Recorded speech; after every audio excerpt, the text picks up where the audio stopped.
Hi, Neil from EA Media here again. One of the common questions I get is how to go about designing security.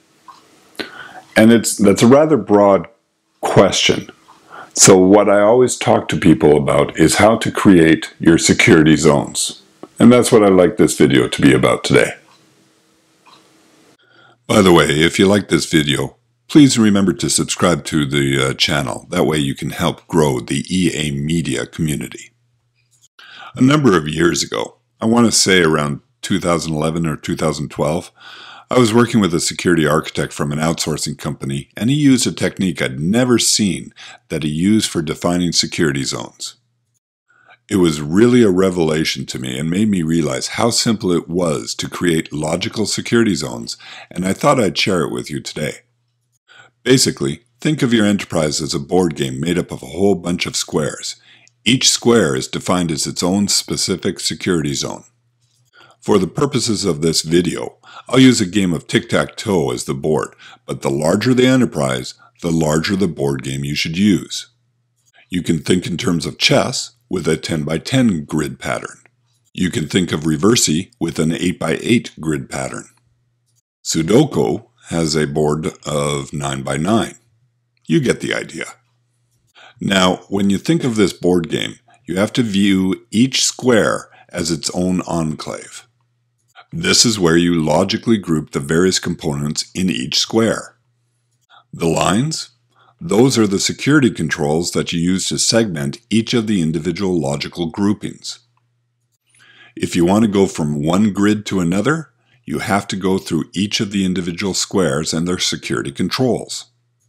And to go from one corner to another, you have a whole bunch of security controls that you have to go through.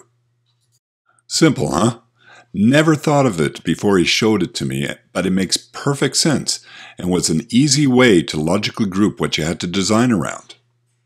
I can hear the security people out there asking, but what about grouping by security classification? Well, that's built into this model.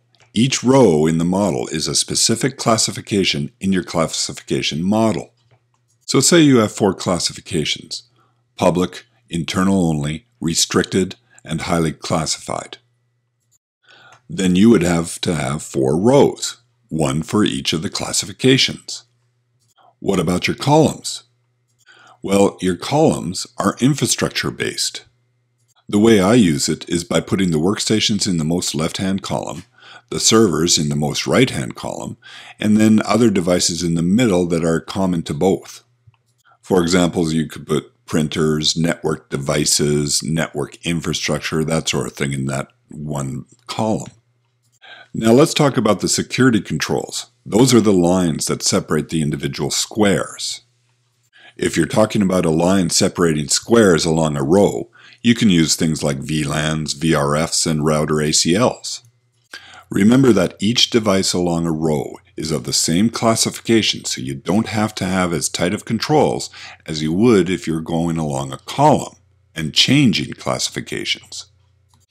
But if you're talking about lines separating the squares along a column, now you're talking about your best network level segmentation device, which is a firewall, because you're dealing with differences of classification. Now, ready for me to blow your mind? How do you deal with management controls or security management controls? Those tools touch each one of those squares. For example, security management tools have to touch each server square, and those are in each row. The same goes for security management. Each line is a security control, so how do you manage them? Well, you have to start to play 3-dimensional chess, or checkers, or whatever board game you choose. Keep the management tools and the security management tools in separate planes. View the main game as the production plane and keep your management traffic, whether it's security or infrastructure, out of that plane. It ensures that the production plane traffic isn't impacted by your management traffic. Plus, the specific management plane has its own security controls as well. Now, what about security in each individual square? Well, it comes down to how you define what security controls are needed for each classification. I think in terms of authentication and authorization, data in flight, data at rest, and logging. And I give each square a specific requirement for each of those security controls.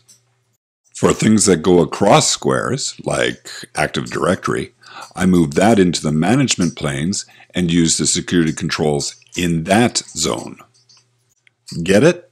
It's a nice simple way of creating a security zone design and can be explained to non-security people quite easily.